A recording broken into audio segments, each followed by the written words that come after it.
বঙ্গভবন থেকে সস্ত্রীক বের হচ্ছেন সদ্য সাবেক রাষ্ট্রপতি শাহাবুদ্দিন চুপ্পু এবং আপনাদের সাথে সরাসরি যুক্ত হয়েছে। দেখতেই পাচ্ছেন যে তারা বঙ্গভবনের যে সামনে থেকে বঙ্গভবনের সামনে থেকে বের হয়ে তার গাড়ি বহর কিন্তু বের হয়ে যাচ্ছে এবং এই গাড়িতেই রয়েছে রাষ্ট্রপতি শাহাবুদ্দিন চুপ্পু এবং তার সাথে নিরাপত্তা যে বাহিনী রয়েছে সেই বাহিনী আপনারা দেখতেই পাচ্ছেন যে তার সাথে কিন্তু তার সামরিক সচিবের গাড়ি এরপরেই কিন্তু তাদের এই যে গাড়ি বহর অর্থাৎ বঙ্গভবন থেকে কিন্তু একের পরে গাড়ি বের হচ্ছে। তা সদ্য সাবেক রাষ্ট্রপতি শাহাবুদ্দিন চুপ্পু তিনি বের হচ্ছেন এবং বঙ্গভবন ত্যাগ করে তিনি গুলশান যে বাসা রয়েছে সেই বাসায় দিকে তার গাড়ি বহর এখন যাওয়া শুরু করে। তবে তার এই যে বঙ্গভবন ছাড়ার যে একটি গুঞ্জন এবং যে খবর ছিল এটি আসলে দুই একদিনের ভিতরেই তার এই বঙ্গভবন ছেড়ে যাওয়ার কথা থাকলেও তিনি তার পদত্যাগের 2 দিন পরে তিনি আসলে বঙ্গভবন ছেড়ে যাচ্ছেন গুলশান যে বাসা আছে তার সেই বাসায় তিনি চলে যাচ্ছেন। এবং আপনাদেরকে জানিয়ে রাখি যে এই তার যে বঙ্গভবন বাসভবন ছাড়াকে কেন্দ্র করে এখানে ব্যাপক আসলে নিরাপত্তা জোরদার করা হয়েছিল। এমনকি এই যে গাড়িবহর এখন গুলশানে যাচ্ছে অর্থাৎ রাষ্ট্রীয় প্রোটোকলে তাকে নেওয়া হচ্ছে। এর আগে সংশ্লিষ্ট কর্মচারীরা তার বঙ্গভবনের যে কর্মচারীরা ছিল তারা তাকে তাদের যে আনুষ্ঠানিকতা এবং আয়োজন বিদায়ী আয়োজন সেই আয়োজনের আনুষ্ঠানিকতা শেষ করে এবং তারা ভিতরে ফুলের গাড়িতে অর্থাৎ সজ্জিত গাড়িতে তাকে আসলে দড়ি টেনে তারা বের করে এবং পরবর্তীতে তারা গেট থেকে তাকে নিরাপত্তা প্রোটোকলে তাকে এখন নিয়ে যাওয়া হচ্ছে, এগিয়ে দেওয়া হচ্ছে যে গুলশান যে বাসা রয়েছে সেই গুলশান বাসায়।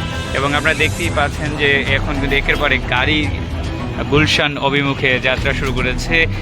ঠিক আসলে 2:20 বের হয় রাষ্ট্রপতি শাহাবুদ্দিন চুপ্পু। তিনি তার গাড়ি বহনী এবং তাকে রাষ্ট্রীয় প্রোটোকলের নিরাপত্তার বেষ্টনীতে তাকে নিয়ে যাওয়া হচ্ছে এবং তিনি এই যে রাষ্ট্রপতির যে বাসভবন সেই বাসভবনটি ছেড়ে আজকেই ছেড়েছেন। তবে তার হাতে কিন্তু সময় ছিল, তিনি 1 মাসের মতন তিনি এখানে অবস্থান করতে পারতেন অর্থাৎ নিয়ম অনুযায়ী, কিন্তু তিনি তার আগেই বাসভবন ছেড়ে যাচ্ছেন। তবে তার এই বাসভবন ছাড়ার সাথে সাথে নতুন যিনি অস্থায়ী রাষ্ট্রপতির দায়িত্ব পালন করছেন সংসদের স্পিকার হাফিজ উদ্দিন আহমেদ বীর বিক্রম, তিনি কিন্তু এখন পর্যন্ত জানিয়েছেন যে তিনি তার স্পিকারের যে বাসভবন রয়েছে সেই বাসভবনে তিনি থাকবেন এবং এই যে বঙ্গভবনের যে অফিস রাষ্ট্রপতির সেই রাষ্ট্রপতির অফিসে এসে তিনি অফিস করবেন।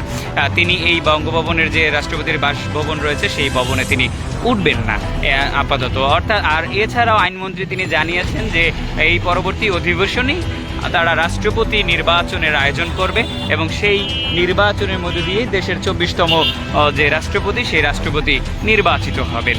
এবং এই বর্তমানে যে অস্থায়ী রাষ্ট্রপতির দায়িত্ব পালন করছেন সংসদের স্পিকার হাফিজ উদ্দিন আহমেদ বীর বিক্রম এবং এর পাশাপাশি তিনি যেহেতু রাষ্ট্রপতির দায়িত্ব পালন করবেন তা এর পাশাপাশি সংসদ সামলানোর জন্য দায়িত্ব দেওয়া হয়েছে ডেপুটি স্পিকার কায়সার কামালকে। তারা আসলে এই ছিল সর্বশেষ আসলে নানা আলোচনা সমালোচনা টানাপোড়েনের মধ্য দিয়ে আসলে 12 ফেব্রুয়ারি ত্রয়োদশ জাতীয় সংসদ নির্বাচনের আগে এবং পরেও কিন্তু বিরোধী রাজনৈতিক অঙ্গনে এই যে রাষ্ট্রপতির পদত্যাগ এ নিয়ে কিন্তু নানা ধরনের দাবি উঠলেও শেষমেশ শুক্রবার তিনি 24 জুলাই তিনি এই রাষ্ট্রীয় যে সর্বোচ্চ মর্যাদাপূর্ণ যে পদ রাষ্ট্রপতি সে রাষ্ট্রপতির পদ থেকে পদত্যাগ করেন শাহাবুদ্দিন চুপ্পু।